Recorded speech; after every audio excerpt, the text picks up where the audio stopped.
POCSO ಕೇಸ್ನಲ್ಲಿ ಈಗಾಗಲೇ music ಮೈಲಾರಿಯನ್ನ ಬಂಧನಕ್ಕೆ ಒಳಪಡಿಸಲಾಗಿದೆ. ಮಹಾರಾಷ್ಟ್ರ ಕಡೆಗೆ ಆತ ಹೋಗ್ತಾ ಇದ್ದಾಗಿ ಖಾತ್ರಿಯಾಗಿದ್ದು ನಂತರ ಪೊಲೀಸರು ಎಸ್ಕೇಪ್ ಆಗ್ತಾ ಇದ್ದ ಮೈಲಾರಿಯನ್ನ ಅರೆಸ್ಟ್ ಮಾಡಿದ್ದಾರೆ.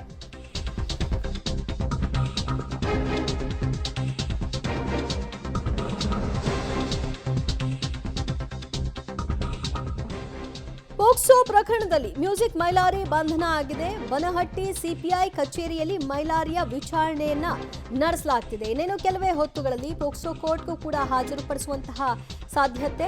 ಬಾಗಲಕೋಟೆಯಲ್ಲಿರುವ ವಿಶೇಷ ಪೋಕ್ಸೋ ಕೋರ್ಟ್ಗೆ ಮೈಲಾರಿಯನ್ನ ಹಾಜರುಪಡಿಸ್ತಾರೆ. ಮೈಲಾರಿ ಸೇರಿದಂತೆ ಒಟ್ಟು 7 ಜನರ ಮೇಲೆ ಪೋಕ್ಸೋ ಕೇಸ್ ದಾಖಲಾಗಿರೋದು. ಬಾಗಲಕೋಟೆ ವಿಶೇಷ ಪೋಕ್ಸೋ ಕೋರ್ಟ್ಗೆ ಕರೆದುಕೊಂಡು ಹೋಗುವಂತಹ ನಿಟ್ಟಿನಲ್ಲಿ ಈಗ ಪೊಲೀಸರು ಮುಂದಾಗಿದ್ದಾರೆ. ವೈದ್ಯಕೀಯ ಪರೀಕ್ಷೆಯನ್ನು ಕೂಡ ಅದಕ್ಕೂ ಮುಂಚಿತವಾಗಿ ಮಾಡಬೇಕಾಗತ್ತೆ.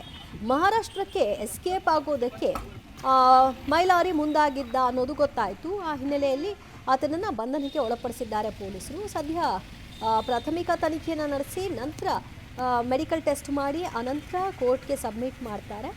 ಅದಾದ ನಂತರದಲ್ಲಿ ಕಸ್ಟಡಿಗೆ ಪಡ್ಕೊಂಡು ಇನ್ನಷ್ಟು ವಿಚಾರಣೆ ಮತ್ತು ಮಹಜರು ಕಾರ್ಯ ಇದೆಲ್ಲವನ್ನು ಕೂಡ ಮುಂದುವರಿಸಬೇಕಾಗುತ್ತೆ. ಈ ತಿಂಗಳು 14/12/2025 14ನೇ ತಾರೀಕಿಗೆ ಚಿಕ್ಕೋಡಿ ಪೊಲೀಸ್ ಸ್ಟೇಷನ್ ನಲ್ಲಿ ಒಂದು FIR ದಾಖಲಾಗಿತ್ತು. ಆ ಪ್ರಕಾರ 15 ಇಯರ್ಸ್ 9 ತಿಂಗಳು ಒಂದು ಅಪ್ರಾಪ್ತ ಬಾಲಿಕೆ ಜೊತೆಗೆ ಒಬ್ಬನು ಪೋಕ್ಸೆ ಕಾಯ್ದೆ ಪ್ರಕಾರ ಅವರು ಏನ್ ಸೆಕ್ಷುವಲ್ ಅಸಾಲ್ಟ್ ಮಾಡಿದ್ದಾರೆ ಅವರ ಜೊತೆಗೆ ಸೆಕ್ಷುವಲ್ ಹರಾಸ್ಮೆಂಟ್ ಪ್ರಕಾರ FIR ಆಗಿತ್ತು. ಅದ್ರ ಜೊತೆಗೆ ಇನ್ನು 6 ಜನ ಮೇಲೆ FIR ಆಗಿತ್ತು. ಈ ಒಬ್ಬನ ಮೇಲೆ ಪೋಕ್ಸೋ ಆಕ್ಟ್ ಪ್ರಕಾರ ಮೇನ್ ಆರೋಪ ಇದೆ. ಇನ್ನು 6 ಜನ ಮೇಲೆ 2 ರೀತಿ ಆರೋಪ ಇದೆ. ಫಸ್ಟ್ ಅವರಿಗೆ ಈ ಆಕ್ಟ್ ಆದ ನಂತರ ನೀವು ಯಾರಿಗೆ ಹೇಳಿ ಬರೋದು ಅಂತ ಅವರಿಗೆ ಬೈದಿದ್ದಾರೆ. ಅದರಲ್ಲಿ ಇಬ್ರು ಆರೋಪಿ ಇನ್ಸಿಡೆಂಟ್ ಆದ ನಂತರ ಅವ್ರ ಮನೆಗೆ ಹೋಗಿ ಅವರಿಗೆ ಸ್ವಲ್ಪ ಹೊಡೆದಿದ್ದಾರೆ. ಅದೇ hurt case, simple hurt case ಆರೋಪ ಇದೆ. ನಮ್ಗೆ FIR 14 ನಲ್ಲಿ ಚಿಕ್ಕೋಡಿಯಲ್ಲಿ ಸ್ಟೇಷನ್ ಅಲ್ಲಿ FIR ಆದ ನಂತರ ನಮ್ಗೆ ನೆಕ್ಸ್ಟ್ ಡೇ 15ಗೆ ನಮ್ಗೆ FIR ಸಿಕ್ತು. ಆ ಪ್ರಕಾರ ನಾವು ಇಮಿಡಿಯೇಟ್ಲಿ FIR ಮಾಡಿದೀವಿ.